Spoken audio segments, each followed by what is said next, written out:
Yes, sirree. Are we live? We're live. Everything in the world is saying we're live. What's up, everybody? How you doing? How you doing? Glad you're here hanging out with us on a wonderful Wednesday evening. Thanks for being here. We are now deep in the summer. It is the beginning of August. It's kind of crazy. Yeah, already. We talk about Weird. the summer fish keeping doldrums as I think society, not us because we're cool, but as society would probably call it. But we're quickly going to be entering fish keeping season here pretty soon, and that is next month. Let the Next games month begin. is fish keeping season. We're 1 month away. It's going to be awesome. So before I even get started, I just want to say thank you to Timothy for becoming a primate, primetime partner. And Mac's been a member for the last 3 months. That's pretty cool. Thank you so much. Appreciate it. Woohoo. So that's pretty awesome. So as is always the case, a little bit about where we've been, what we've been doing in the land of videos this week. Let's see. This week on Sunday, what video did I do? Do you remember? Was it Candy Canes? Oh, man. No, that was 2 weeks ago. My But gosh. it was a Sunday. Well, yeah. Can I get partial credit? No, Professor? you get 3% of a credit. Give me a hint. So I did a video on fish keeping myths, one of them. Well, And that's that not a is hint. fish only grow to the size of their tank. Oh. If you haven't seen it, Yeah. check it out because it's a little bit more complicated than a straight yes or no answer. So that's what I did on Sunday. And then you today on the small scape. Tell us a story. What did you do? Yeah, my video was being a stinker. It wouldn't upload. So I talked about a bucket list plant that I got so excited. Thanks to Andy, Ring Shrimp Farm, hooked me up with a sweet plant that I always wanted, never knew what it was. And now it is mine. And it is awesome. That's pretty cool. So check that out on the small scape if you are interested in seeing a really cool plant. Tomorrow we'll have the members video out, and then Sunday, I've got a really cool video that I hope you will enjoy. So that's the land of videos lately and what's going on there. And then we have, let's see, where are we going to be? Nowhere in August, like I said last week. August really is, for the most part, even in the Chicagoland, even with the clubs, kind of a shut down sort of time. Both of our fish clubs, the GCCA and Greenwater Aquarium Society, I don't know if you're in a fish club, did they do this as well? We have a summertime party, and I'm actually sad we're going to be missing them because the Greenwater one is the points auction that we're going to be missing. So when they do every member gets so many points, I think it's like a couple hundred points, and they get to spend the points on fish, and basically you wind up with free fish because the club goes out and gets a bunch of fish, and they use club money to kind of reward their members. I think it's one of the coolest things about Greenwater Aquarium Society, wearing the shirt today. And then GCCA's got their party that they do, that one of the members actually hosts the party, which is also very cool. So we're going to miss both of those, which reminds me, the reason we're going to miss both of those is we are going to be gone next week. It is the last week that we won't have a live stream next week, and so I believe that should be the last live stream that is missed for a while, at least that I can even think about in my brain. Maybe Aquashella in November might be something. I don't know off the top of my head if there's something before then, but that's the last one. So next week there will be no live stream. So that's that story. And then September, like I said, September really starts up. We've got Greenwater. We've got the GCCA auction. I will be, and this just got real because I finally booked my travel arrangements for the Keystone Clash. That is September, I think it's 22nd and 23rd. It's a Friday and a Saturday. So it's going to be cool. I mean, I finally really got to look at the schedule, and I got to look at the speaking schedule and all the things that are going on. I'm actually doing 2 presentations. They're both in the morning, so I hope if you're going, you are a morning person. I would love for you to be hanging out with me. When they asked me, hey, when do you want to speak? I said, hey, I'd like to speak earlier because if I'm talking to people all day, by the time we get to 2, 3 o'clock in the afternoon, my voice is shot, and then I go up there and I'm trying to do my presentation, and it's a little bit not ideal. And so they're like, okay, you could be the first one. I'm like, all right. So I believe, don't quote me on this, but I'm pretty sure I'm like at 9 o'clock in the morning for both the presentation on Saturday, and then I have another one on Sunday. And I'm also going to be doing some of the judging for some of the African cichlid bull show entries. So there's a lot going on there. I mean, they've got a really solid lineup of speakers that are going to be going on, both on on Friday and Saturday. So I'm looking forward to it. I'm bummed I'm not going. Yeah, it stinks. bummed. You've wasted all your vacation time on other endeavors. Yes. But it's okay. Tragic. Maybe next year. Then yeah, that's September, and so that is what is going on. And then of course we've got Aquashella way out in the future, like November 4th and 5th. That's in Daytona. Super looking forward to that. So, by the way, before I forget, if you are going to Aquashella in Daytona in November, I believe they now have the tickets available and the hotel and all that stuff. And as I've always said, and I think a lot of people who go would probably agree, it's usually best if you're making a weekend out of it just to get the VIP pass. It gets you in earlier. You bypass the really long lines that are trying to get in there at noon or 1 o'clock. You get to do the meet and greet. There's stuff there in the morning for you to eat usually. And you get a credit, I believe, on merch. So that's the way it's typically been. Check out the website for the details. Make sure I haven't lied to you here, but there's a lot that happens with the VIPs. And it's just cool. It really is. So that's the story of where we're going to be and the videos that we've done. Do you have anything you'd like to share with the class? Well, yeah. Kevin's been a member for 6 months. Kevin, you've been a member for 6 months. Kevin, how's Chuck doing? I was just going to say I'm there is not gonna something lie. very, very special about Kevin, other than the fact that he brings the best donuts to us at a swap. He is now the proud papa of Chuck. Yeah, Chuck. Chuck is near and dear to my heart. If you don't know who Chuck was, I know. Chuck is a Chaka cat, and Chuck is not the most exciting fish in the world. In fact, you'll never see him actually move. And even if you were to put your hand in a tank or a net, he still doesn't move. And he only eats live fish, unfortunately. Ooh. And as we were redoing the fish room and trying to figure out where things are going to go, Chuck really does best in his own tank, because he's either going to eat the fish that are in the tank that are big enough to fit in his mouth, which are as wide as his head, or he will get vastly outcompeted for food because Chuck doesn't eat prepared foods. So I was talking to Kevin, and I'm like, hey, man, I really want this fish to go to somebody who's going to take care of him. And I knew Kevin would, because he's a good fish keeper.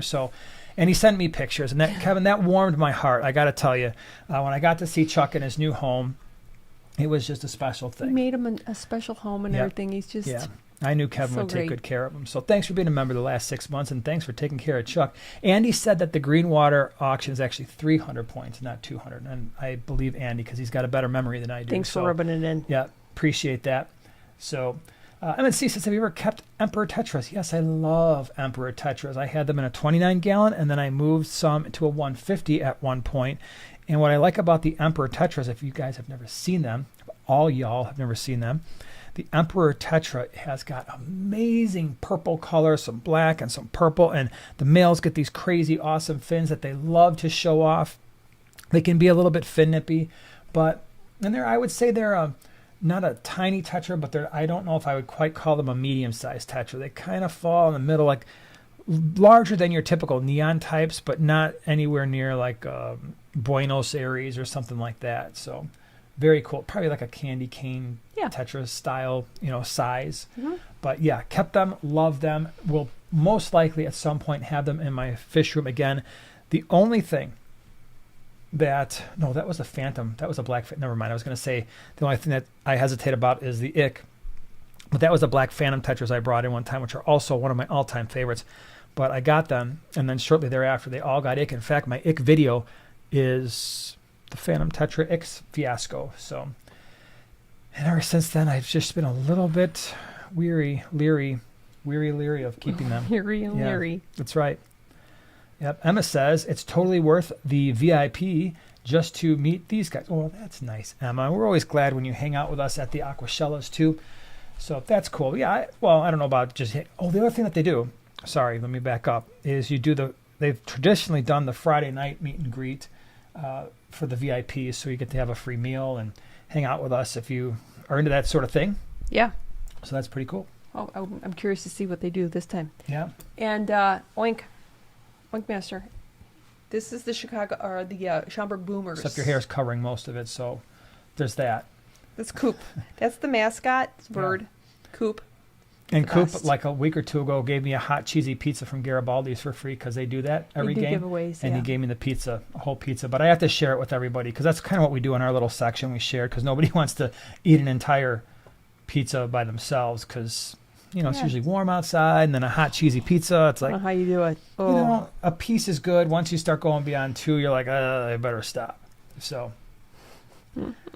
anyway, I was going to say something and I totally forgot. What was I going to say? Oh, I know what I wanted to say. So part of the title of this live stream is how well balanced we are. that's right. Not That was just you and fascinating. Yeah. But I don't know if you did the poll. I'm really liking the polls. It's just something fun to do. And I don't know. I mean, they come out on Tuesdays and it's just a fun little thing where I ask a question. And yesterday's question was, if you had to set up a tank, what would you do? And I gave 4 options. And maybe they weren't the best 4 options, but they were the 4 options that maybe I would do. So that's what you got. You got shell dwellers, rasboras, Mbuna cichlids. I can't remember the 4th one. What was the 4th one? You got to look it up now because. No, I'm. All right, who can remember the 4th one? Shell dwellers, Mbuna, rasboras, guppies. Thank you, Emma. Guppies. Oh my Thank gosh. you, guppies. Yeah. So here's the crazy. You know, I just assumed that guppies were going to absolutely crush it. Really? I did. I assumed guppies were going to get like 40 to 50% of the votes. And it turned out this is probably the most equally divided poll I've ever done. And it was around, everything was in the 20%. So like 28 crazy. down to like 21 or 22% for all 4 of them. And I just thought that was pretty cool that everybody was evenly split because I think they're all really cool options. And obviously part of it really depends on what size tank you have, what your interest levels are. Now, my question to you is if you could pick one of those 4, which one would it be? You got guppies, rasboras, Mbuna, and shell dwellers. Rasboras. And somebody A whole made a day. comment on the shore like, this isn't quite fair because some of them are like many different species, and I get that. But I figured, you know what, the guppies, there are so many varieties of guppies, it's almost like they've got a million different species as well. So, yeah, rasboras, there's a bunch of different species. So are Mbuna. Shell dwellers, you could have a bunch of different kinds. Although I did say species only. I don't know if that was really the right term because actually none of them were species only unless you picked one of the species within that group. True. And I could go back and forth with that. Yeah, If I had a small tank, like a 20-gallon, I might go with the Maltese. yeah, I can see that. If I had a 10-gallon, I would totally do the rasboras. Of course. If I had a 20 high, I would do the guppies. Because it's like you can do shell dwellers, but you're wasting all that space at the top. You could also do rasboras, totally. But I guess I would go guppies with a 20 high. But then as I got into longer tanks and maybe shorter tanks like our low boy or maybe like a 40 breeder, I might start seriously thinking about the shell dwellers. That could be fun. Yeah. Or the 20 long.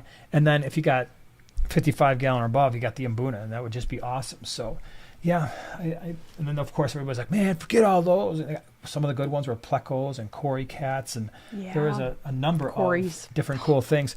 By the way, before I forget, we're actually doing not 1, but 2 giveaways tonight. So, not big things. They're small. All right, they're small things, but I got 2 cool things in the mail, and I want to give them to you. So later on, I promise you there are 2 separate giveaways, and for one of them, I don't even think this stuff is on the market yet. I don't think you can get it yet. So you might be the first one on the face of this earth who gets this special thing. How exciting. I just noticed the bottom of it. That's cool. They've got Yep. that's Don't cool. say I'm what not it saying is. I'm not saying You're I'm not gonna saying a word. ruin the surprise for later. But you know what Whip said? What did Whip say? He's actually never had an issue finishing an entire pizza. Well, listen, I can also Rock on, Whip. finish said pizza. The problem is I don't always want to when it's really warm and humid outside, and then you got this hot cheesy worst. pizza Oh my on your gosh. lap, and then everybody's watching you devour it, and then you feel kind of selfish, right? I mean, there is a bit of peer pressure there where you're Yeah, like, you have to shoot. yep, I won this hot steaming pizza, and everybody's all like, wow, that sure does look good. And then it's just tradition. Like a lot of the season ticket holders in that area, they just are like take a piece and pass it around. So I'm not going to be that guy, right? Who's No. like sorry, everybody, Mine. this one's mine. Because I know how I feel when they win a hot cheesy pizza. And I'm like, You're like, man, that looks your pretty friend. good. And then when they pass it back, I'm like, oh, that was really nice. Hmm. Kevin, thank you so much for the super chat. Chuck is doing great. He moves 3 times a day. And I am missing 4 neon tetras in the tank. I jumped in to Tropheus and red caps. That's cool. So it's Tropheus, I'm assuming, is in a separate tank. But yeah, Chuck will take care of small fish. There's no doubt about that. Yeah. And then he kind of props himself up on his side after he's had his fill. But he's not an aggressive fish. It's just that I'm just not getting him on prepared foods. BC, thank you so much for the super chat. Wow, that's cool. I'm glad you're here. Good evening to both of you. This is for Joanna. Is it better to just plant stem plants or let them float till roots start before planting them? The latter, I would highly recommend, especially like we have really good luck with Bacopa and all the water sprites, water wisterias, and Yep. let them float for a while. They Yeah. grow some roots. Even I haven't had a problem doing that before. I know it sounds kind of weird, but jungle val. Oh, for sure. Yeah, Yep. float it for a while, grow some roots, and then just kind of plant it. And jungle bell's not a stem plant, but that's definitely No, one of the it's ones not, that we do like to plant, or we do like to keep, Yeah. and start floating it. But absolutely, the stem plants. When I did the videos, at least one video on water sprite and water wisteria, I don't plant that at all. I have never been able to plant a stem plant in the substrate and not have, at least with those two, and not have the stem itself rot away and then just starts floating again. Especially with the water wisteria, the bigger leaf plant. If you float it, it will start to grow in such a way where it starts at the top and like almost pushes itself down, and then there's little tiny roots. And as you know, for most of these stem plants, there's almost no root system, and it's really just there to wrap around something and grab onto. It's not really meant to take lots of nutrients from the substrate. And then they will do that, and then they'll stay in place a little bit more. But I really miss our water wisteria, especially. And that's something I would love to have in the fish room again. At one point, Yeah. I was literally throwing away 5-gallon buckets of this stuff. I had it in a number of tanks. It was absolutely exploding, and I couldn't sell it at the swaps. Nobody was buying it, and so I would basically just take it, kind of like what we do with the jungle val at this point. With jungle val or hornwort, we just take it out of the tank and just throw it away because it's insane. There are some fish that will eat it. So especially with the hornwort, I'll throw them into the vieja. The mbuna will eat it. I've got an African cichlid peacock tank, a 125. They will eat it sometimes. The severum, as long as I don't give him too much, he'll eat it as well. But yeah, for the most part, this stuff it just does better floating. And I know people will try to tie it to rocks and glue it to wood and stuff. That might work, but I don't remember it working for us very well. No.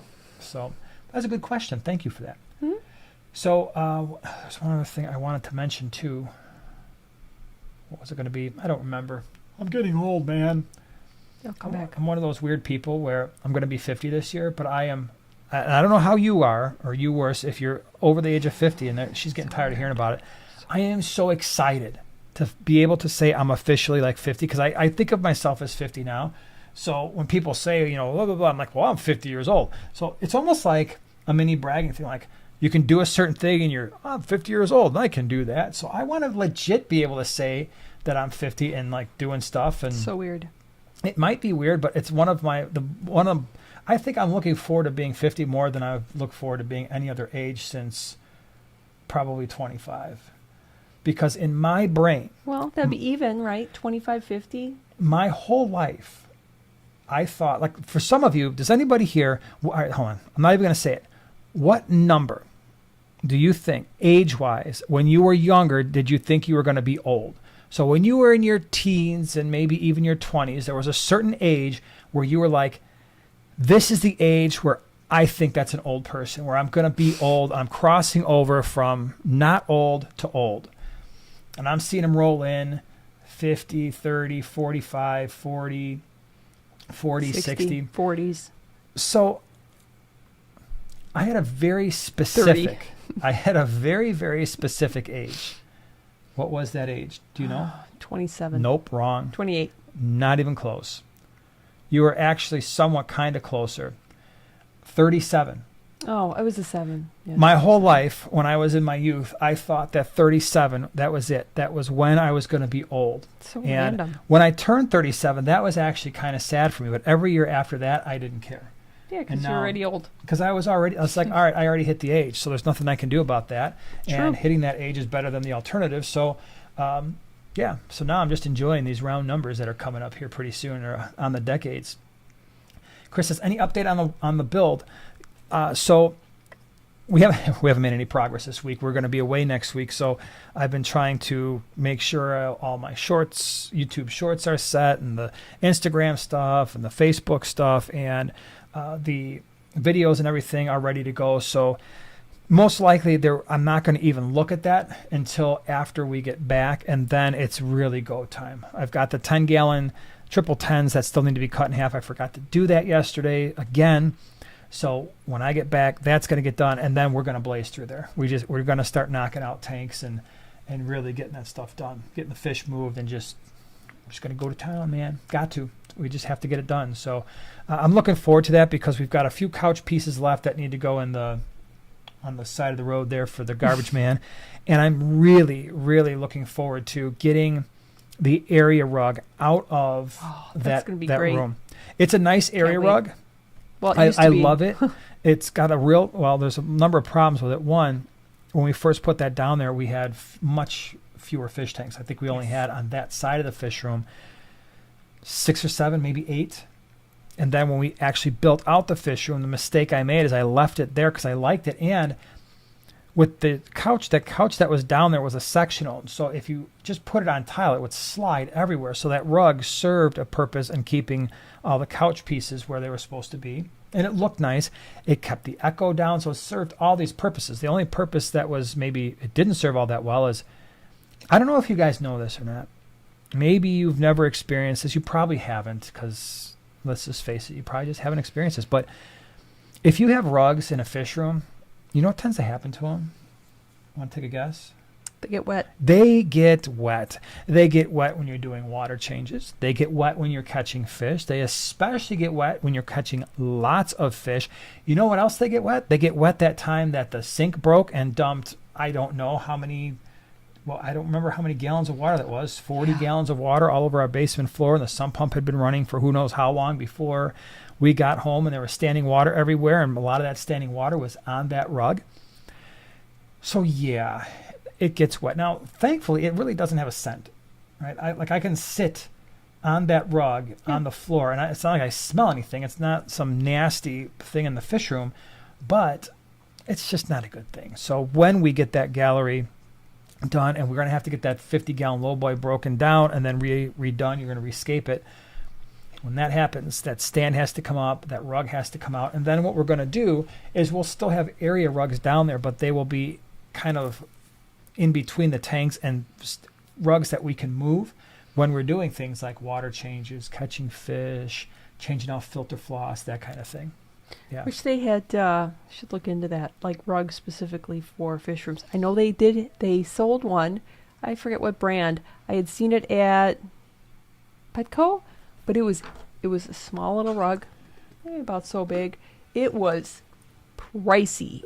I mean, like, I couldn't even bring myself to buy it. I don't know if it was like $50 or something. It was insane. Yeah, that's not happening. So like at least a bathroom rug. That's something that's meant it'll for be an a outdoor short. Well, it's got to look rug. good, but yeah. It's got to match. It's got to go with the theme, whatever color we decide to do the walls. Longer, skinnier, and washable. You know, where you can take them out back, and if you want to wash them, that's definitely got to be a thing. Second Floor Aquatics. Glad you're here. And by the way, all our moderators, glad you're here. I saw Oink was here. Whip is obviously here. Whip's driving, I think. Whips, I saw him saying he was doing some kind of a double shift, so thanks for being here. That's pretty cool. But yeah, thanks to all the moderators for hanging out. But anyway, Second Floor Aquatics said, if you could please, if you would be so kind as to hit the like button, I think they would really appreciate that. So if you feel so inclined, that would be pretty cool. It'd make some people happy, I believe.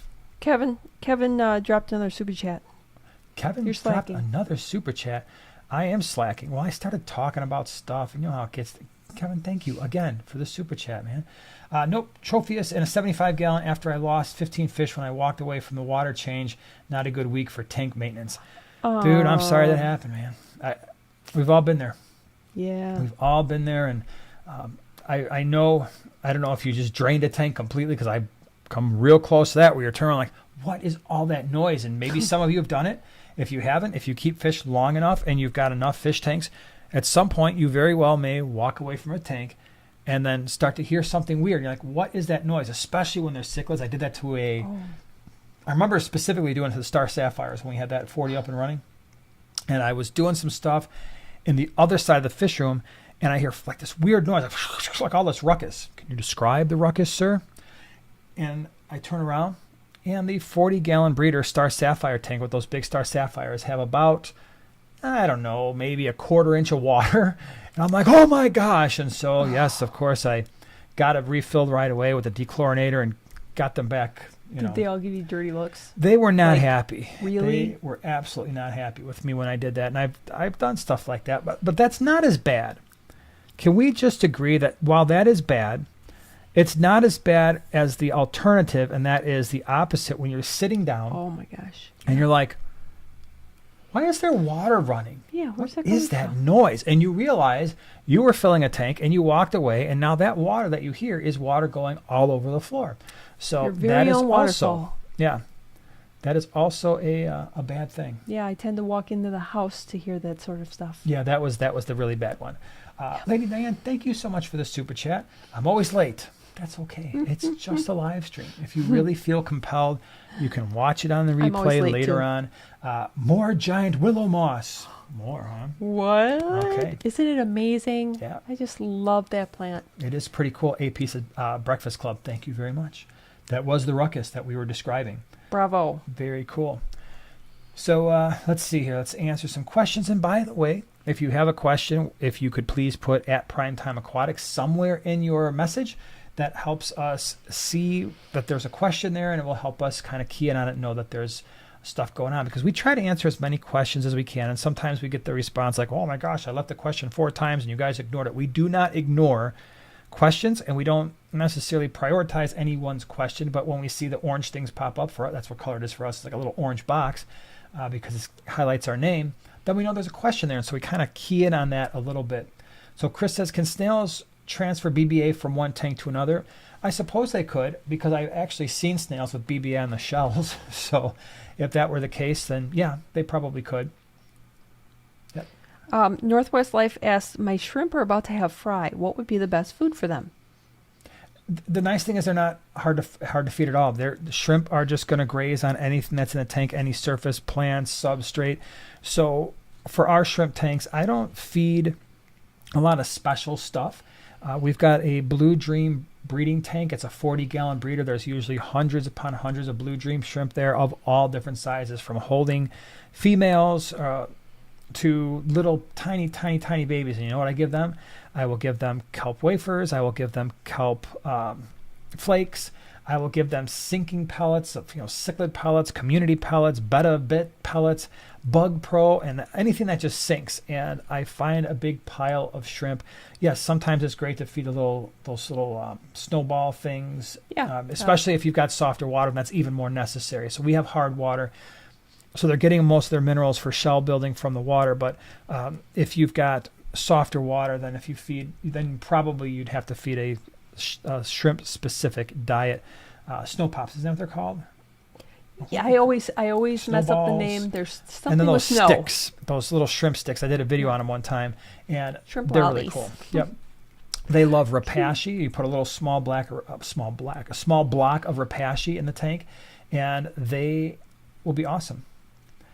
AP says, how do you tell the gender of the Turkana jewel cichlid? So I had that big group, and I had all males and one female. The males had a redder, deeper orange color, and they had a lot of spangling, especially on their fins and even within their body.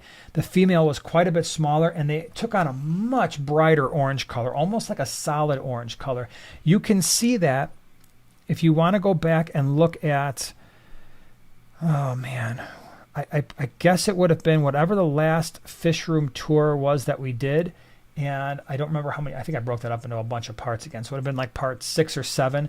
I'm pretty sure that that tank is in the last fish room tour, like one of the last parts, last 1 or 2 parts.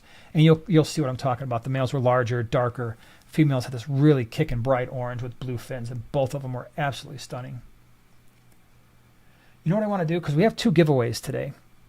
So for those who don't know, we are doing 2 giveaways, and I want to do the first one now, if that's okay. Yes. So let me explain what's going on here. I was really excited because Fritz Aquatics, they got a hold of me and said, hey, guess what? We have a brand new product, and this product is pretty cool. It is RO recharge. So if you're into shrimp, if you're using RO water, it can be, what's that? Show on the bottom. Okay, so yeah, it says Fritz on the bottom. It's great packaging, It's right? beautiful They are packaging. the Always kings of beautiful. packaging here. Beautiful So RO colors. recharge, basically what it's doing is it's adding KH and GH back to your water. Now, even if you're not using RO and that's something where you wanted to raise your KH and GH, you could do that with this. And it gives you the directions on the back, how much KH and how much GH is going to be increased based on how much you add per volume of water. But this is especially important if you're keeping the Caridina shrimp, if you're keeping anything in straight RO, and you've got to do a little bit of remineralization. This stuff is brand new to the market. Like I said, I'm not even 100% sure if it is out completely, but obviously if it's Fritz Aquatics, you know this is going to be super high quality. You know that they're testing and what they've done based on their formula, the directions they have is going to be outstanding.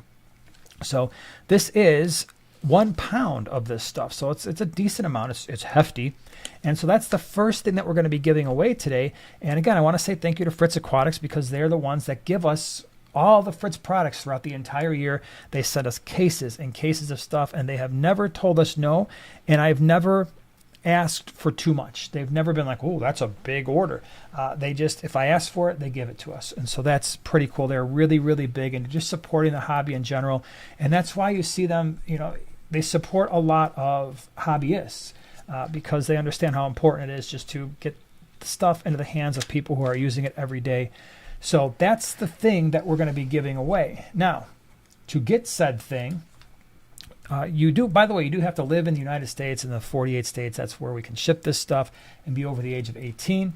And the next thing is you have to type in a number between 1 and 20, and you can go ahead and do that now. You got to be on live chat if you actually want to see it. I don't remember what the number is on that. Live Show it chat. to me. Show me the number.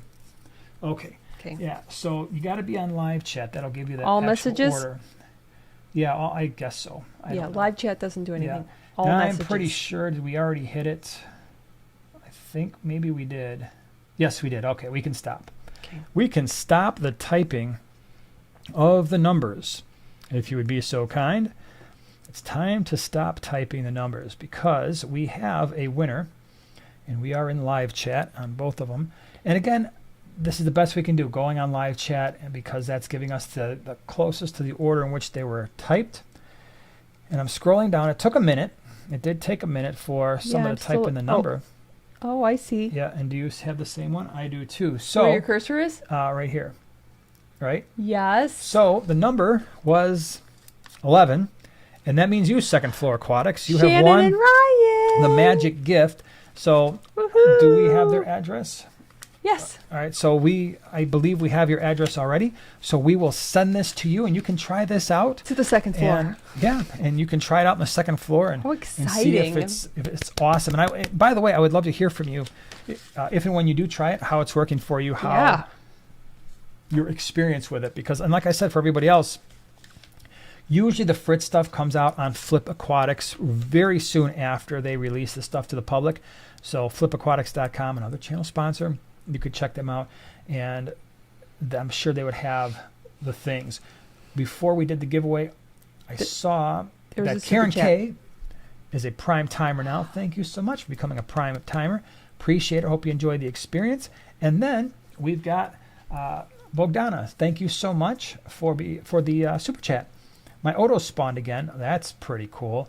And I have the hardest time to keep the fry alive in my community tank with betta female and cherry barbs, 20-gallon long. Yeah, for sure. Odo fry are going to be absolutely minuscule, and there is no doubt that your female betta is enjoying the snack. Right? Cherry barbs maybe, but cherry barbs have a pretty small mouth. Could they eat Otosynchus fry? Sure they could. But the female betta is most absolutely definitely eating them. And so if you would like to keep them alive, you could do one of two things. Either one, remove the other fish, and I know it's like, well, how many tanks am I supposed to be setting up here? But if you really want the Otos to survive, removing the betta would be a great start. Probably removing all the other fish that are large enough to eat the Otos, and cherry barbs are Yeah, I mean, they could, but the better for sure is eating the fry. You could try removing the fry, but as you know, they're so tiny, and then they're not going to take kindly to moving, and so they're otosinkless fry are somewhat fragile. So if you start moving them from one tank to another, you might lose them anyway. If you move the otos themselves to another tank so that they can breed, they may not again. All right, they can be a little bit finicky there. So if it were me and I really wanted to keep the fry, I'd probably start with removing the female betta and see if that helps at all. In terms of feeding them, again, it's going to be pretty easy, just like the shrimp, because they are going to be feeding on surfaces. So if you had some repashi, which is like the block food, or some type of a wafer, that would work just fine. So, but congratulations, because that's not necessarily something that happens for everybody with the breeding of the otos. You must have, I'm thinking you've probably got fairly soft water with a decently low pH. I would love to, don't send another super chat because sometimes people misunderstand. But I would love to hear in the comments section what your water parameters are and how you're breeding them, because that you definitely get your Junior G-Man points for doing that. So your special fish badge for breeding them, because that's really cool. All right, so this is always a good question. This is from Two-Face. Always? Yes. Okay. Two-Face. How do you introduce new fish to a cycled aquarium without using a quarantine tank? But how do you add new fish to a cycle tank? Okay, can we assume that the fish have already been quarantined? Because you still have to do that, right? So quarantine, no quarantine. So to start out, I've said a million times, I always quarantine for 4 weeks. I don't care where the fish came from. That's just what I do. It's the safest, best way to ensure that you're not introducing disease into your established tank. So let's just assume you did that. You still have the same question still applies, right? You're still moving the fish into your community tank. I can tell you what I always do, and I've had the best luck doing this because I've tried all the ways that there is possibly to introduce new fish. And this becomes more valuable when you're messing with cichlids. And you said community tank, so this won't be nearly as big of a deal. I tend to introduce new fish with the lights off. And I mean lights off, like they're all ready for bed anyway. So whether you've got the quarantine tank or you're bringing fish home and you're putting them directly into your community tank, which I don't recommend, they go in a tank in the dark. The tank stays dark for the rest of the night. When the lights come on and they're starting to wake up, I feed them, and I think the combination of those things helps, generally speaking, reduce any types of aggression. Like I said, for us, we've kept a lot of cichlids, African cichlids, South American, Central American. Some of them are really, really rough on one another at times, especially when you introduce new fish. And for those of you who have kept African cichlids before, some of the big bruising South and Central American cichlids, if you were to just take a tank that is just kicking, right? The lights have been on for 4 or 5 hours. They're doing their thing. They're chasing each other around in a playful, sort of not playful way. And then you put a few new fish in there. They're like, if nothing else, they're going to be super curious and somewhat aggravated that the new fish are in their territory. And the new fish are like, they don't understand what's going on. They don't understand the territories. They don't understand the hierarchy. And they're just getting obliterated. Next thing you know, they're in a corner, and now they're showing extreme signs of weakness. And the other fish that are existing, they're like just pounding on them. So that is how we avoid all of those issues. Oh, that must be our youngest son with the hairdryer, I hope. I was wondering what that sounded. A weird noise just happened in our home. I'm sure you can't hear it, with like some blowing noise. Just pardon me for one moment. I'm just thinking it's a hairdryer. And then he's doing his hair. We got a 15-year-old in there. He's got his hairstyle. So, yeah, so that's how I would introduce the new fish. And it's done, like I said, I've tried everything. And that's the way that works the best for the most number of fish. Now, if it's a community tank, I've got some, small neons or some rasboras and some cory cats, things that pretty much are oblivious to everything else, guppies, that kind of thing. They just usually go right in. Hold on. Bogdana says, I have super hard water. Buffalo, New York. I added peat moss to my canister filter, botanicals, catappa tea, cold water changes, rapashi, fresh veggie feeding, 8 otos, well established. That's really cool. Thanks for sharing. I really appreciate that. I've had them a number of times. I can't even keep them alive in our hard water, much as less breed them. So that's why I assume maybe you were doing softer water or lower pH, but it's really interesting. I appreciate you sharing that you've got harder water. It's very cool. Pistachio, what's up? I have a 125-gallon cichlid tank. Some of my fish flicker their fins and tail and then swim all over the tank fast. Hasn't happened a lot, but why is this happening? African cichlids will do that. They will do that to show dominance. They will do that to, what will happen is, this is very common with African cichlids, is they will turn themselves sideways towards another fish and they'll go like this, right? They'll just like that. And what they're doing is actually with that flickering, they're sending out like very short wavelengths of water, and it's hitting those other fish right in their lateral line. And so it can be a little bit disorienting. It can also be a show of dominance, and it can be a warning to other fish. So that is extremely common. And then they just like take off and they do a thing, and then they're doing this. That can also be a sign of breeding behavior between males. Will sometimes do that to show off to females. So for African cichlids, that is very common. That's just what they do. So it's a normal thing, believe it or not. Yes, he was blow drying his hair. Oh, you texted him? I did. So he's blow drying his hair and checking his phone But at the same time. Yeah, they always have an earbud or something, and they're always really close to the That's a late good point. breaking. Yeah. Steel Waves, what are your favorite bottom dwellers for a 75-gallon? Can you give me, it depends. So how big, what fish do you have in the 75-gallon right now? Because I don't want to tell you something and be like, that's not going to work. So Just if go you, with a stingray. yes, that's a great idea for a 75-gallon. That would be a great idea. So, but yeah, tell me what fish you got in there now, or what fish you're planning on, and then I'll give you I can give you some good options. Yeah. But not the hair noise. Fishtachio said it's not Africans, they're Central and South American. Ah, they don't do that as much, but as long as, if they've been doing it for a long time, they can still do that. They can still show off like that from time to time, but it's not like the African cichlids do. So that's interesting. Doing some flicker of their fins and tail, and then they swim all over the tank fast. It can still be a sign of aggression. It can still be a territorial thing, but they don't tend to do that lateral line thing like the African cichlids do, at least not the ones that I've kept. Maybe some others do. But if they're not exhibiting any signs of disease, there's no ick, they're not irritated, they're not scratching on stuff. Now, because sometimes, swimming around the tank fast and looking irritated can be a sign of disease, but if they've been doing it a long time and they're eating, they're happy, they're healthy, their color's fine, they're not getting skinny, there's no cloudiness to their eyes, there's no scratches on their scales, not as big of a deal. Let's see, where was I? Carlos's fish room. Okay, go ahead. This is really fun. What are some cool oddball fish I can keep in a 55? Oddball fish. Oddball I really fish. love the leaf tinapoma. Yeah. One of my favorite fish. Very slow moving, very them. methodical, very, very personable fish. So leaf tinapoma, it is a predator type fish that takes it flakes food. It'll eat flake foods and pellets and all that stuff. But you wouldn't want to keep that fish with any small tetras or rasboras or anything because it would eat them. But the leaf tinapoma is outstanding. Other oddball fish in a 55. All right, help us out. Come on, because I don't do a lot of oddball fish. Oh, I know. Duh. Purple spot goby.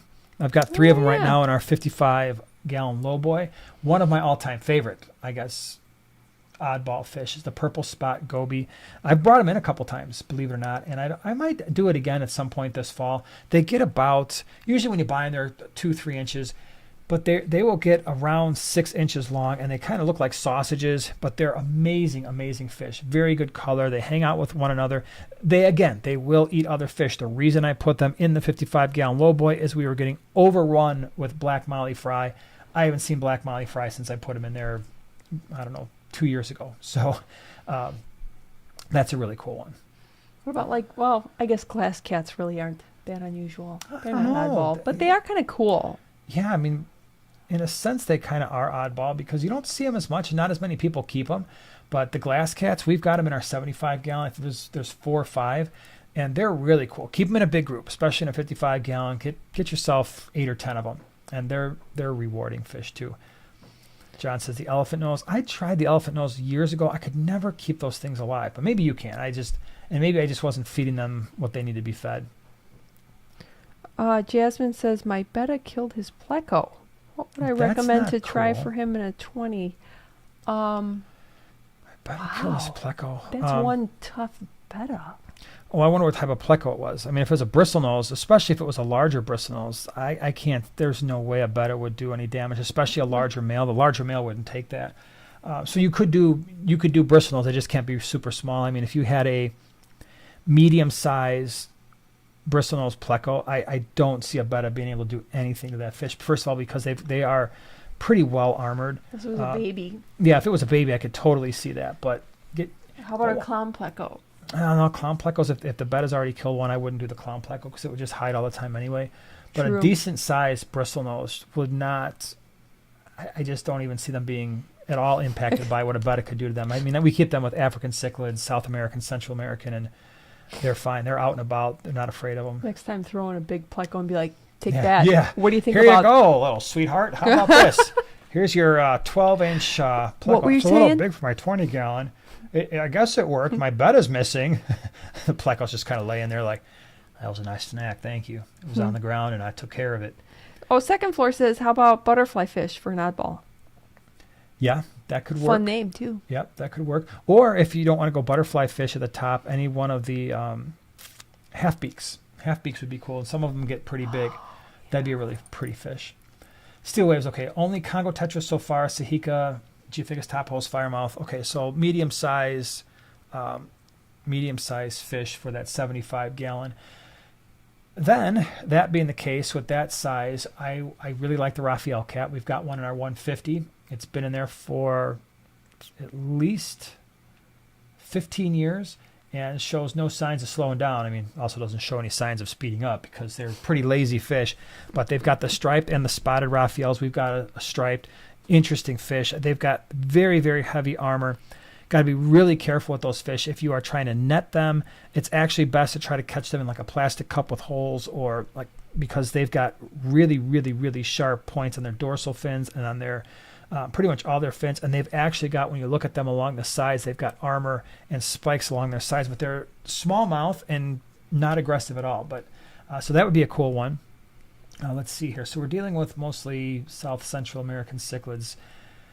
What else could we do as a bottom? I really like the red-tail botia. It's kind of like, imagine the shape of a clown loach, except instead of the orange and black stripes, the body is blue, and then as the name implies, the tail is more of a reddish color. That can be nice. And they take the place of, let's say, like a red-tail shark or a rainbow shark, which could probably fit in that tank, but I also had my red-tailed shark beat the ever-loving snot out of some firemouth-like cichlids, and I don't think the Sahikas would stand a chance against the red-tailed shark long-term, neither would the geos. But red-tailed botia for a 75-gallon, look those up. So those would be probably a couple of my go-tos, I think. David says he bought 10 green neons and 4 rainbow fish at the swap from us. They're doing great. Oh, that's always good to hear. Thank you. Tell the green neons I said hi. That's very cool. Babies. Awesome. Richard says, any tips on getting ember tetras bright red in color?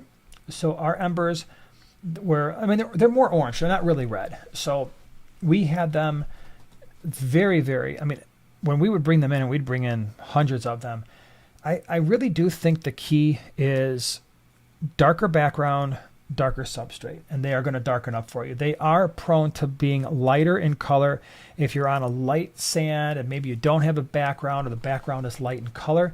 They're going to try to blend in a little bit more with their surroundings. So it's not so much, despite what all the food companies will tell you. Will quality food play a role in the color of your fish? Absolutely. That's why we feed Northfin Foods exclusively. However, I think what has a much, much larger impact overall and on a daily basis is the substrate color and the background colors of your tank.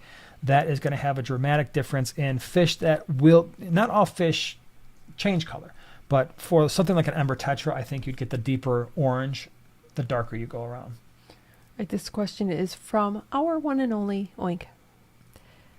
As I mentioned last week, I'm planning to set up a biotope with 12 each of Burchardier Cautopunks, and I'm planning to use white sand substrate. In your experience, do they look best on white? Without a doubt, yes. So all the Lake Tanganyikans I have ever kept, with the exception of just the Similis shell dweller look better on light substrate. And the Burchardi, the Cautopunks, every other shell dweller is no exception. I just think that they show off a little bit more iridescence, especially the Burchardi will, and the Cautopunks will too. And in fact, that can really mess up the Lake Tanganyikans when you start putting them on dark substrate. I've seen multis on dark, and for me, for our purposes, they just kind of muddied up. The gold ocellatus, at one point I moved them to a quarantine tank or a grow out tank, and they were on a black sand. I liked them much better on the lighter sand, although they did show pretty cool purple on the dark, but I just liked them, preferred them on substrate. So yeah, light substrate for me for the Lake Tanganyikans, except for Similis. Why just says, I'm getting ready to set up one of my 55s. Can I keep Geophagus topos in there? And if so, how many? You're safest with a pair, a male-female pair. We actually had 5 in our 55-gallon, and at the peak of their age, they had worked it out because they had grown up from a smaller size. But what wound up happening is I had 1 pair on one side, 1 pair on the other, lots of fake plastic plants and some rocks and some wood. That was one of the ones that you had redone at one point. And then there was this random female, and she would kind of just be in the right-hand corner. They weren't picking on her at all, but if she came down into the pair's area, it wasn't usually the best. So in a 55, you're safest with just having a pair. Worst case is you wind up with 2 males, and most likely they'll figure it out, but you just might have to be ready to move one when they are full grown. If you wind up with a breeding pair, obviously the more you have in the tank, the higher the likelihood that you're going to get a breeding pair, and then they're going to start chasing other fish around a little bit just to keep them out of their breeding area. Wind up with 2 females, which isn't bad with the topos because they still show great color. They just don't have as long of fin trailers and stay a little bit smaller, but usually they'll mostly leave each other alone, although I've seen females with the Geophagus topos be almost as territorial as some of the males are. Here's a question for you. It's from Chris. What fish personality would most likely be a biker? Like a motorcycle biker? Or the biker, or as John likes to call them, the bikers. He calls bikers bikers. I think it's awesome. That's fun. Most likely be a biker. It'd have to be a fish with a bad attitude. Probably the Oratus. All bikers have bad attitudes? You do. I have a great attitude. Wasn't that awesome? I have a great bad attitude. Well, I mean, if it was like a traditional bad attitude guy, I mean, you'd have to go with the Oratus or the Demasoni. Just like all up in your face and doing all the things and not caring about anything. Not saying that's what bikers do, but really, like the stereotype. Yes, but we're not talking stereotypes. I'm thinking all the bikers that we know are really cool. So and they're pretty funny. Yes, so probably clown loaches at that point. That would be fun. Goofy. Yeah. And then I was thinking something like a black neon, where they're always kind of moving around, but they're in a pack. And most people do have a black bike. It's kind of like a joke, like with mine. I always get the Compasalt. Yeah. Nice that looks bike. That's really cool, but how do you find it, Yeah. That's still Don't pretty care. Cool. Yeah. Feed the Fae says, would you say I need at least a 40-gallon for a Ranchu goldfish? I would say absolutely. You need at least a 40 breeder for that. Ranchus get pretty big. I've seen big bulbous Ranchus before. So definitely starting out with a 40 breeder, and if it starts to outgrow that, you can always upgrade to a 55 or larger. Melanie's here. What's up? Melanie. What's up? She says that her ember tetras came to life when she put them in black water. Mm-hmm. Oh, absolutely. And all of your fish will come to life because they're in your beautiful tanks. Yep, that black water tank with the ember tetras, that would be awesome. That would be I'm really sure they've sweet. got some almost fluorescent-y orange in a black water tank. That'd be fun to have some sparkling gouramis in there. That would be fun. For sure. Or like lamp eyes. Yep, lamp eye resbor would be one of my favorite. If I was doing black water anytime soon, a lamp eye resbor would have to be a central component to that tank. Oh, yeah. Yep. Salient Aquatics says, sexing imbunas other than clearly holding female, good way to tell difference. Corey told me good luck. I already know the basics. I know it's tough. Any suggestions? I would agree with Corey. The males still show more color. For all of the imbuna I've ever had, when you actually see them together. And it's easier, like once you see them, you're like, oh, clearly that's the male and that's the female. So I'll give you for instance, yellow labs. Males are going to have darker black edging when you have a quality strain. Males are going to show a deeper yellow color. The females are going to be smaller. They're going to be a little bit more pale. To me, the easiest ones to tell the difference are, when they're the same color, are the red zebras. The red zebra males get almost like a pinkish orange, where the females stay a solid orange. But some of them are really simple, right? Really, really simple. Like, for instance, Psilocybin males are blue and the females are yellow. Msobo males are blue. Females are like an orangish yellow. So some of them, there's a sexual dimorphism in terms of color, like that's completely and totally obvious. So it's not all Mbuna that are a little tricky, right? They've all got great color. It's just sometimes the males are a completely different color. I'm trying to think of the other the ACI, Pseudotropheus ACI is another common one. Males get significantly larger, I think. Not significantly, but they noticeably larger than the females. In terms of, like I said, in terms of like a feature that you're looking for, the features are very similar until you see them next to one another, because usually it's about size, and usually the colors on the males are just a little bit darker. I know you got the egg spots and all that stuff, but guess what? Both males and females and a lot of the different fish will have egg spots. So I have not found that to be a super consistent way to determine males and females for those. Karen says a clown loach on a bike on a shirt would be funny. That would be funny. That would be cool. Yep. That'd be Yeah, really a little funny. tattoo on the clown loach that says Right. mom or something. Oh I know. my gosh, right? Let's see. I love it. I wrote it down. You wrote it down. Good. I did. Flood City Fish Keeper says, why am I struggling to get baby brine shrimp to hatch all of a sudden? Room is 79 degrees. Water is soft. Lower pH. I don't know. So I can tell you, I mean, just from our video, I don't know if you've seen that video, what we do, but we just hatch out ours in the 1 liter bottles, cut the bottom off. And I explained how to set it up in the video. But basically, our fish room right now is at 81, 82 degrees, which means the temperature where the live baby brine is hatching out is similar to yours, probably around 78, 79. So I don't think the temperature is a big deal. We do let it go for 24 hours. I don't use any special lights. I know there's lots of videos, and I think even in that video I said, hey, you can use a light, but a lot of people use an iridescent light just because it keeps the brine shrimp a little bit warmer.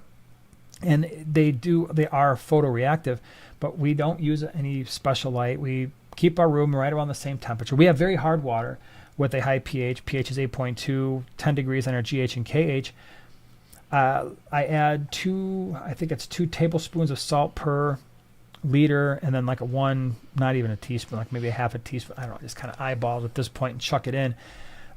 If you haven't been storing the brine shrimp eggs at a cold temperature, that could have an effect. If they've taken on moisture, if they have been exposed to light, that could have an impact on them, their viability. There's different grades of live baby brine eggs, and so if you're not using the top grade, that might have had an impact. So for us, we go to, and it's not a sponsor or anything, but I believe it's live. Oh my gosh, what is it? Live Brine Shrimp Direct? Brine Shrimp Direct, maybe Brine Shrimp Direct.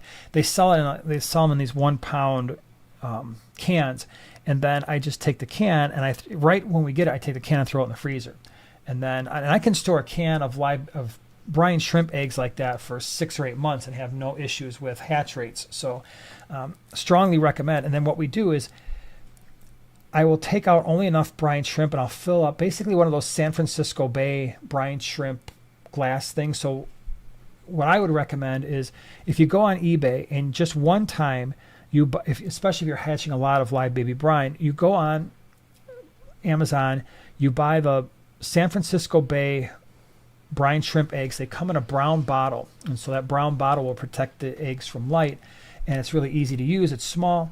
And then I go on the Brine Shrimp Direct, and I buy the 1 pound thing, and I will take out brine shrimp eggs, put it in that little bottle. That little bottle will sit out at room temperature, but I'm going through that once every day or two, so it's not out for a very long time. And then the big thing stays in the freezer. So definitely want to keep them cold, keep them dry, keep them out of the light. There was a question. It was back a ways, but just thinking of it now. There's somebody who was driving through Chicago Okay. and on the way to the Dells, I think, Oh, cool. and wanted to know if there's any fish stores to stop by. Oh, there's a bunch. It's the one, although I don't know, would you go Fish that far? Planet. Yeah. Fish Planet, I think, would be that's That's a kind little of on your store. way. Fish Planet would be one in Deerfield that I would stop at. If you want to stop at Aquatics in Lombard, that's not necessary. It's sort of kind of on your way, but it is going to take you a little bit further west than maybe you'd want to go on the highway. What else? The Zuze in South Elgin, but again, that's significantly further west. And then what's the other one that they That's have fun. that's not Zuze? SR Aquaristique. SR Aquaristique is another one that is kind of cool to see. Mm-hmm. Is there anything else we would recommend in this area that's going to have high quality fish that's just really fun to see? What's the one in by the Greenwater that we always forget? We haven't even been there, but people keep telling us to go. There's two. Scott's Fish Store. It's a name. No, Scott's has It's been not long gone. Scott's. That's been It's gone for but it's a proper 25 name. years. It's somebody's fish store. No, I almost had it. Oh, darn it. And then there's another one the other Gosh. direction. Animal something. Yeah. Hold on, it's there. Ding ding. No, ding, shh, ding. don't talk. Everybody just be quiet. Stop typing. You're distracting me. No more typing. Give me like 30 seconds. Rob's. Never mind. I can't think of it. You can go ahead It's and not keep typing Rob's? now. You just making up names? No, I was actually wondering. I love carpet. You just shush. I love lamp. Animal Island. Thank you, Stephen. Thank you. Oh my gosh, There we Whip. go. Thank you. Yes. But there's another one in the strip mall that we pass when we make that turn. So that Animal Island is one that I have to go to. That's I the have other no idea direction. what you're talking So about. like if you would have to pass the auction Yeah. or the swap. I don't know, but to be clear, we haven't been to Animal Island, so I don't know what that's like. But I hear it's good. I can promise you, fish. The other ones that we mentioned, the Fish Planet, the SR Aquaristique, the Zuze, Yes. Aquatics are all. We've been there. Um, Anchorman, thank you, Steel Waves. Thank you. Rob's Aquatics. Yeah, that's one that I believe I've never even Melanie. heard of that. Melanie, wasn't that the one that you guys went to when you came up for you and all your swappy friends? Oh, was that one? I think so. I think that's when I originally heard it. And she's like, yeah, it's Oh, like no, right Melanie there. says Animal Island is great. Oh, So that you must went be- to yeah, Animal I thought Island, that was not the one. Rob's Yeah. Aquatics? Yeah. Oh, okay. Tim I'm says, all just messed got up. a blue neon dwarf gourami today. Vivid. That's cool. They're cool fish. I like the Fun. dwarf gouramis. People are sometimes surprised when they try to put multiple dwarf gouramis in a single fish tank, and then they wind up having some aggression issues. But you keep a dwarf gourami 20-gallon or larger, they're going to be a very cool fish to have for sure. Okay, I think we should do the other giveaway. So we got one more. It's a small one. Again, it's not a huge giveaway night, but the second one is what we get when they come out. And that's this bad boy. This is the newest, latest, and I'll give you the one that's still in the wrapper. This is our personal copy. This is the latest Amazonas magazine. And for those of you who don't know, Amazonas is the highest quality magazine, not just in fish keeping, but on the face of this earth. And I'm not really actually joking, because the quality of the prints, the quality of the pictures, it's like Nat Geo, only way cooler because it's strictly about fish. So there's a lot of really awesome articles in this one today. They were talking about, so this is really cool. So freshwater stingray breeding operation. So they go over that, which I thought was really interesting. There was another big article on cichlids and more from Sierra Leone. I mean, it's just cool stuff. How to breed, what was the other one? How to breed penguin tetras, how to breed cory cats. And this magazine, it's written by people who are experts in the field, right? So real, scientists in the field and real people doing real things. And by the way, in case you don't know, if you're new, we have a link in the description with a code. We have a partnership with Amazonas Magazine because I believe very, very strongly that this is the best. There's no distant second place here. I mean, this is the first place. There's nothing close to it. I guess that's what I was trying to say. It's by far and away the best fish magazine ever created of all times, and very high quality. So if you haven't subscribed to it, I know a number of you have, because I get numbers back from Amazonas on a quarterly basis, and like, wow, this is really this partnership is working out great. I'm like, trust me, there's like almost no money for us in this partnership. I don't care. I really want people to have this magazine because it will make you a better fish keeper. It's period. amazing. Without a doubt, it will make you a better fish keeper. It's made me a better fish keeper, and I learn something every single time I open that magazine. So, okay, so what we're going to do is same thing. We can only mail to the lower 48, and we have another number that is between 1 and 20. Feel free to start typing away. What is the number? Can you move your thumb? Oh, that was a weird one. Why'd you pick a weird number? You did. It's between 1 and 20, everybody, by the way. And do we have it already? Yep. Stop. Yes. Stop the typing. It's already been happened. The person, again, you got to be on live chat. Let me just make sure that move your thumb once more because I want to make sure. Move it all the way. Okay, there we go. Thank you. Thank you, darling. Okay, so let me just get to the bottom. Let me do some double checking here. Let me do a discount double check. Double check. So here's what I've got. Oh my gosh. Isn't that crazy? Yeah, people are going to be like, this is fixed. Don't worry. It's not the same winner. But go ahead and flip the screen there. So it's number, no one's going to be able to see that, but it's trust me, it's number 19. And Oink, 19. Oink, you are the winner. So Yay, Crystal. that's how that worked out. So those are Oink, two congratulations. very deserving and hardworking people. Wow, Yeah, how funny. So we've got your, do we have? Yes. Okay, we got Oink, we got your got info. your deets. We will send that out, and don't you worry, because we are going to have more. We won't be here next week, but when we get back the week after that, there is some stuff we want to do, some things we want to give away on a bigger scale, more stuff. So I promise it's going to be. Second floor says, I didn't put in a number at all. I was kind. Aww. Second floor is like, all right, we got one. Let's let somebody else win. So that's too funny. Hot dog. Thorn trap. Beard is looking thick. Yeah, the beard is looking something. That's for sure. You should see It's him a when little he's on his frizzy. motorcycle. Oh, it goes straight up like this. There's nothing I can do about it. So every time I stop, I got to kind of get it back into an orderly fashion. It's the life.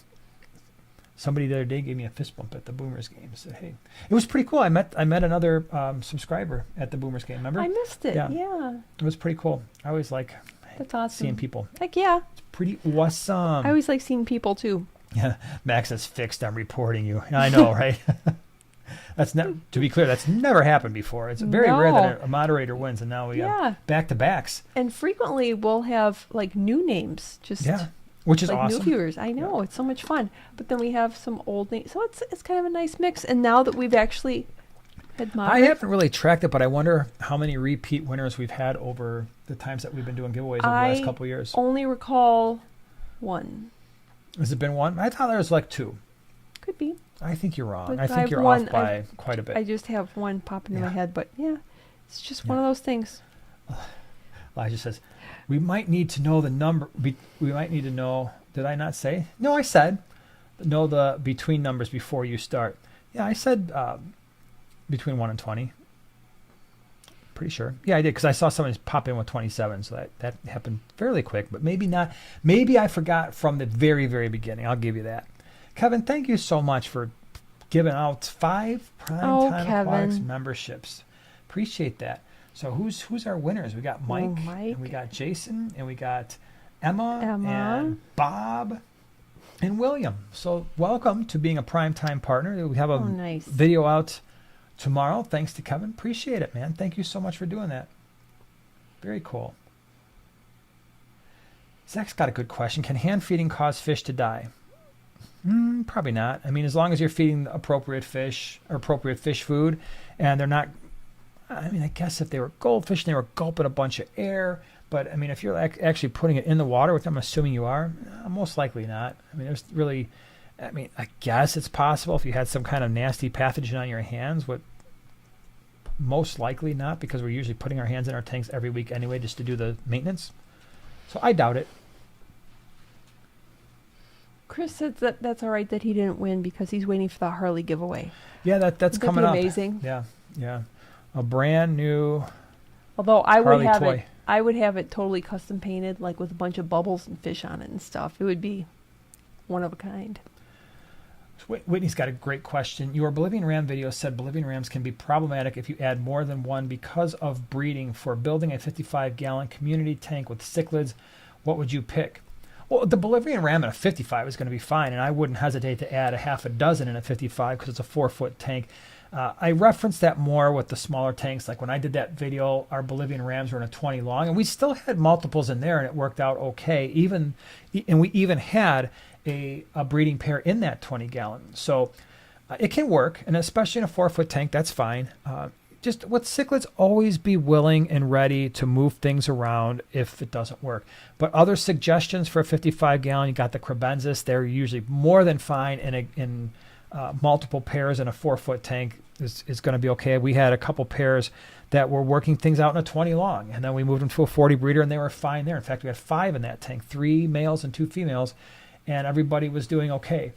I've had certain types of pelvic acromis, which is a crebensis type, that were in a 20 long, a big group, and never had an issue. So the Bolivian rams would be fine. A pistogramma would be fine if you're looking for those smaller dwarf cichlids. The checkerboard cichlids are great. Those got along we had a group of them in a 10-gallon for a very long time because we were just they were in a holding tank until we could set up something else for them. And they all got along even in the 10. There was like 8 or 10 of them in there. And then we moved them around and they were fine. So those would all be options for your 55. I'm trying to think if there's anything else off the top of my head. Curviceps, keyhole cichlids, rainbow cichlids, but some of them, like the rainbow cichlids, will eat plants.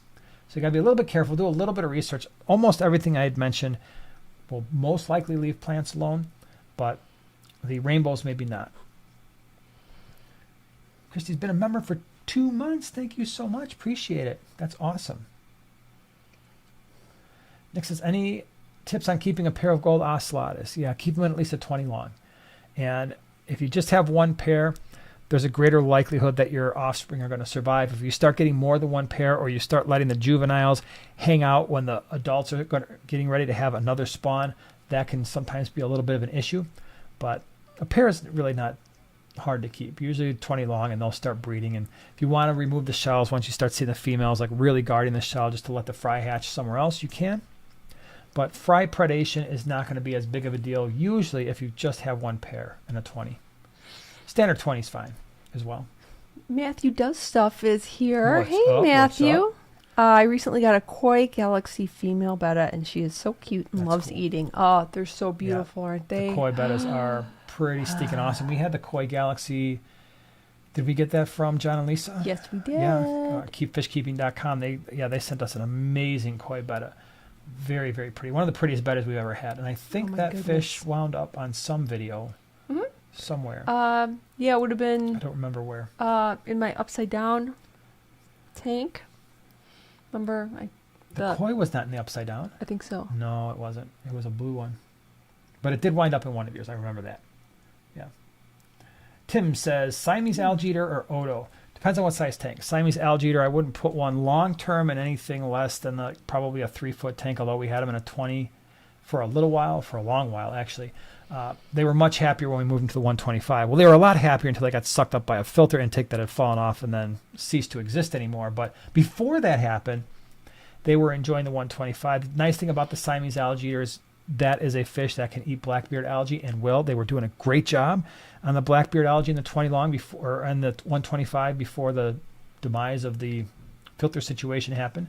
So I would go with them. They're also way hardier than the Odos, I think. Like I said, I personally can't keep Odos alive. Siamese algae eaters are really, really tough fish, but they do get significantly larger than an Odo. I mean, the Siamese algae eater, you're looking at easily 4 to 5 inches and that big around. Pretty much, I mean, not much smaller than a red-tailed shark. They don't get mean like the red-tailed sharks do, but they are more assertive. I mean, Odos are 100% community, leaves pretty much everybody else alone. Siamese algae eaters will sometimes chase one another, usually don't do a whole lot of damage to one another, just more of a, I don't know, playful sort of chasing. But yeah, Siamese algae eater for me, for sure. Barbara says, is it wise to medicate new fish that are quarantining? I don't do that because I don't want to unnecessary. When you introduce medications, you introduce stress into the environment because all medications will stress living things out, right? They are all some type of anti-life, whether it's anti-protozoal, antibacterial. And while fish are not protozoans or bacteria, there are chemicals that are going to be stressing fish. Many of the chemicals will also potentially do damage to your cycle. And so you're using a quarantine tank that may already be having issues because it's been sitting empty and the number of beneficial bacteria could be reduced as it is. Then you throw fish in there, increase the likelihood of an ammonia spike, and then throw some meds in there, and some of those meds will damage the beneficial bacteria in your aquarium, further exacerbating water quality issues, and that could all be for no reason.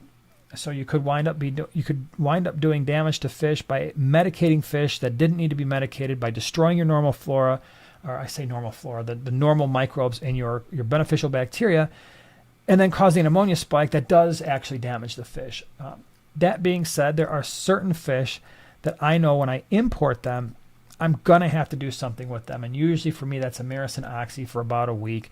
I consider it to be a lighter med that doesn't do nearly the damage to the beneficial bacteria that some other meds do. But I'm really, for the most part, I'm looking at the fish. If they're starting to act weird or a little bit off, then I start to think about meds. This is a great question. I love this. This is from Grim Reaper. Is there a centerpiece fish that can go with cherry shrimp? That's a great question. So let me explain what I think a centerpiece fish is before I answer the question. I think a centerpiece fish is, generally speaking, a fish that is often solo, usually has exceptional color relative to the other fish, usually has a personality that is going to be distinct from most of the other community fish, like your schooling fish, that are mostly oblivious to what's going on. They're all just following each other along, or they're just kind of doing their own thing, where that centerpiece fish is kind of a standout. It's unique. Many times that centerpiece fish is one of your larger fish. Doesn't have to be large, but it's one of your larger fish in the aquarium, and that can be relative, right? So if I'm keeping a 10-gallon Rasbora tank, my centerpiece fish might be a peacock gudgeon. It might be a honey gourami. It's still a small fish, but it's different in some way.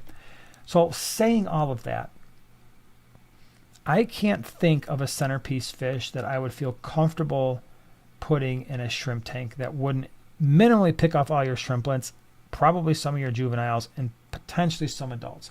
Because I think of centerpiece fish as things like rams and apistos and crebensis, and even honey gouramis get large enough where they're easily going to take out all your shrimplets. Peacock gudgeons, even though their mouth is tiny, would love to. Bettas, yeah, they're going to take out your shrimplets for sure. A lot of people do keep a betta with shrimp, but I don't see how. You have to have a lot of cover. The larger ones will survive, but the babies will not. Yeah, we've got people who are kept bettas for a very long time, and we're like, oh yeah, I kept them with cherry shrimp. The adults were fine, but they are absolutely going to eat your babies. So, I can't think of anything offhand. Maybe someone's got a suggestion, but I don't have anything. A single ember tetra. Yeah, that's a great idea. They're a schooling fish. I know they are, but it just is a funny little picture in my head. Just funny but sad. Because this little poor little guy's like, gosh, I wish there were 10 of me. It's a make-believe scenario, but it's so funny that you have a tank with like this tiny little centerpiece fish. It's always sad. You'll find it sad when you've got a big group of schooling fish, and over time they just start losing one at a time, and then pretty soon, let's just be really honest here, you're down to that last one, and you don't want any more. You're over it, right? It's like you did that. It was fun while it lasted. They eventually all died out. Now you've just got this one, and it lives forever and ever. And you're like, your centerpiece fish. And it's like, man, all of his buddies died like a year ago. If I known he would have been alive for a year, I might have changed it. But now he's way older than all the other fish, and now he's starting to look a little funky. That happened to us with some black neons, where I think we had like one or two from a bigger group, and they lived forever. The emperor tetra did that to us. There's a lot of fish do that to us, but that's why we wind up with these weird, if you've got multiple tanks, you wind up with these weird aquariums, and people are like, what are you doing? Do you even know how to keep fish? What is that mess? And you're like, that's the collection of fish that came from other tanks. We have a 125 that is more or less devolved into that. If you saw the mix of fish in that tank, I'll have to show it to you sometime, because 99% of the internet would say you're going to have a horrible situation going on there. No one's going to get along. But let me give you the stocking list for this tank, the bottom 125. OB cichlids, African cichlids, red empress, dragon blood, so they're all like peacock type cichlids. A female, very large female Midas cichlid that is full grown. rainbow cichlids, Brichardi, Thrichthys maculopennis, which is like a firemouth, only smaller, not as aggressive, bristlenose plecos. There's something else in there that is very strange, and I can't remember what it is. But, yeah. And I'm probably going to add a couple of Vieja Argentea because I'm not getting rid of those two fish. They are absolutely stunning. And I couldn't even if I wanted to because I don't have a bag big enough. They're huge now. I'm probably going to chuck those two in there and see what happens. And with a backup plan, of course. And people would look at that tank and be like, dude, you don't even know how to keep fish. Because this is a mess. And yet, not a single fish is fin. Nobody's hiding. They've all found their own space. The rainbow cichlids are over here. The Brichardi are over here. The African cichlids are kind of doing their thing by the log. And the Midas cichlid's like, I'll go wherever I want. And she does. And nobody bothers her. Nobody bothers each other. It's weird. Don't recommend it. Don't do the mix. Most likely, if you started out that way, you're going to have some serious issues. Yeah. Sharpie says, yes, we have 10. We had 10 bloodfin tetras, and 3 years later, we have 1. Yep, that's happening with the bloodfins too. By the way, I don't mention them enough, and I'm going to have to get some in. Yeah. I'm not going to get in a big group because I don't think they're popular enough to actually sell at a swap, but I do need to I'd love to get a tank with maybe 12 or 15 bloodfin tetras. They used to be one of my go-tos, like the black neon.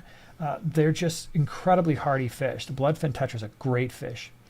John says, how many Vieja Argentea in a 125? 1. I've got 2 right now. And it's working out okay because they both have structure. But I will tell you the larger one, 1. Just trust me on that. When they get larger, they are very large fish. And they are not like other Vieja. We've got the Synspilum in a 125. I've got a group of 10. And they all just hang out with each other. They're gentle. They're loving. They're kind. And I just call them my 10 guys. Every time I come down, I'm like, hey, 10 guys, how are you? I mean, I'm sure some of them are females, but you know how it is. So I throw their food sticks in there. They're all happy to eat, and they all hang out. And I would never in a million years put those Argentea in with the Vieja unless I really wanted to mess up a good situation. How do you know they're not 2 groups of 5 guys? They could be. Or maybe they're 3 groups of 3 and a loner, but they all hang out together when I'm down there.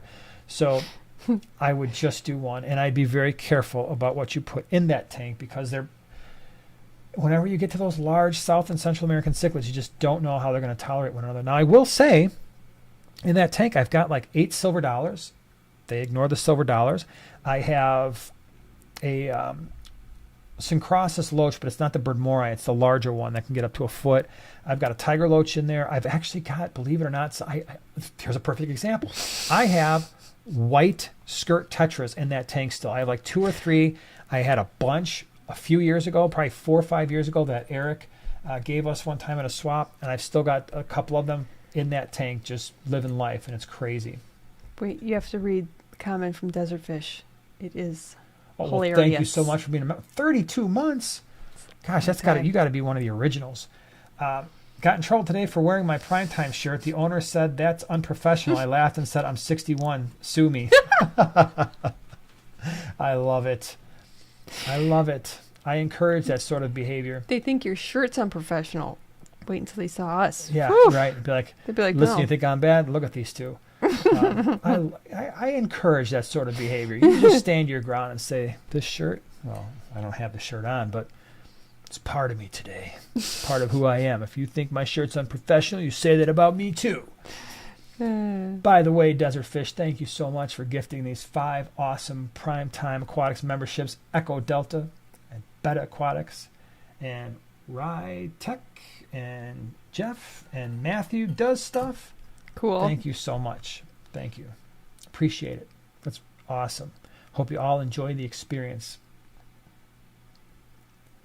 Angel says, I wanted to add plants to my discus tank. Balasinaria okay at 84 degrees. Do you recommend another plant at that temperature? I actually cut Anubias at that temperature, and it did okay. So Val might give it a try, but I know I've done Anubias at 84, and maybe can't guarantee it, but it worked for us for a while. So that is true. Noah, oh my gosh, gifted 5 prime. By the time we get done here, everybody's going to be a member. Wow. Thank you, Noah. I really appreciate it. That's Aww. Awesome. So now who we got? We got Hey Ash, we got Tracy and Patty and Valentino and Mitty May. Mini Mac. Mini Mac. Sorry. Eyes not so good sometimes. Thank you so much. No, I really appreciate it. That's cool. We're going to have like a big members party going on tomorrow. Heck yeah. Big old members party. Appreciate that. Thank you. Get to see all the behind the scenes stuff that we do and all kinds of things. Bud says, any tips for transporting a 125 tank home from a store 50 miles away? Yeah, make sure you have a couple of people just for carrying the tank. The nice thing is they're long, and it makes it a little bit easier to carry it even than if that was, like we had a 4-foot 150 that was a nightmare to move around. So the 125, it being longer, it spreads the weight out a little bit more. I don't do anything special. I mean, when I picked up our 125s from the pet store, we didn't have 50 miles, but I threw them in the back of my pickup. I threw some blankets down, and they were fine. I mean, they're pretty heavy tanks, especially now if they don't have a bottom rim. If it was like a flat bottom rimless tank, that'd be a different story. Then you'd want to probably put some plywood down and really strap that bad boy down, and maybe some foam or something like that, something billowy. But yeah, I didn't take any special precautions with the 125s that we had. Letitia, what is the best way to acclimate my little chili rasboras when they come home in the mail? Great question. So That's a great again, I'm going to question. assume it's a quarantine tank, with the little rasboras. I don't do anything special. You could, if you wanted to, test the water of the bag. You could test the water of your tank and see how close it is, especially because when you're having fish shipped from a different part of the country, you do run the risk of shocking them with the pH or water hardness if they're going something drastically different.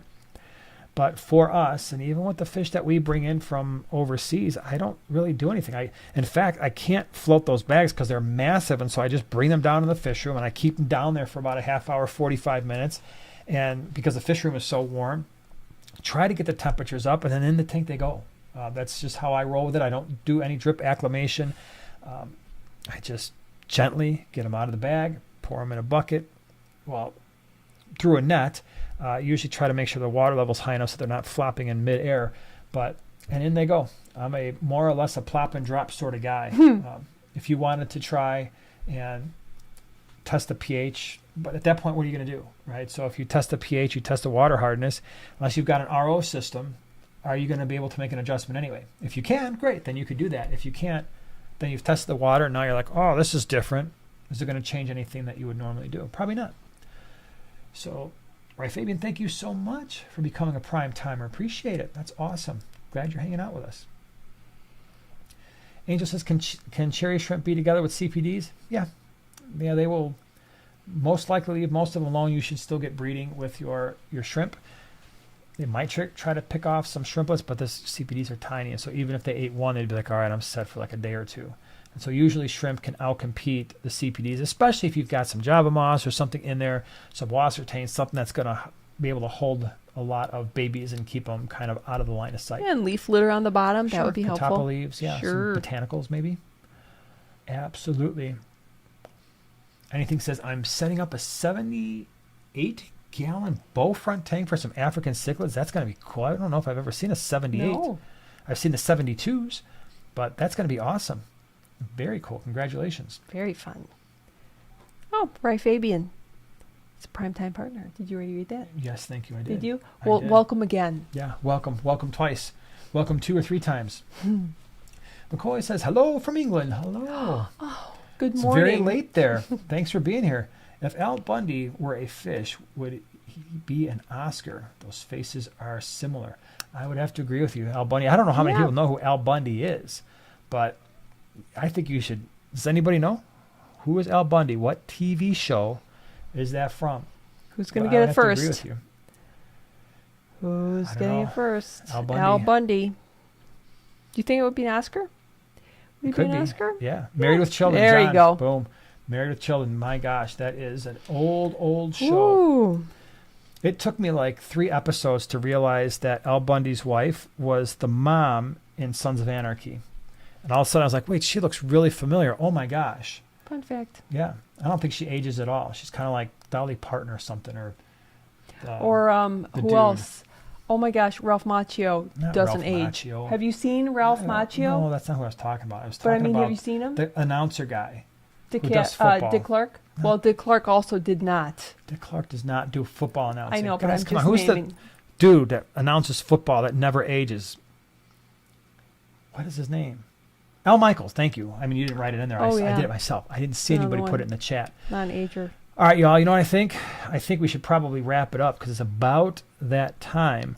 But my gosh, thank you to everybody who did all Desert Fish and Kevin and was it Noah that did all? Yeah, that did all the Yes. gifting of the memberships and all the new members who came on and all the super chats and our moderators for holding things down. You guys And had lurkers. a lot of really good questions tonight, so that was cool. We won't be here again. We won't be here next week, unfortunately, but we will be back the following week. So you have 2 weeks to come up with some awesome questions, and we've got 2 weeks to come up with some Take two. awesome giveaways, which is what we're going to do. So thank you for being here, and we will see you in 2 weeks. Have a wonderful rest of your week and weekend. Bye-bye. Bye-bye, everybody.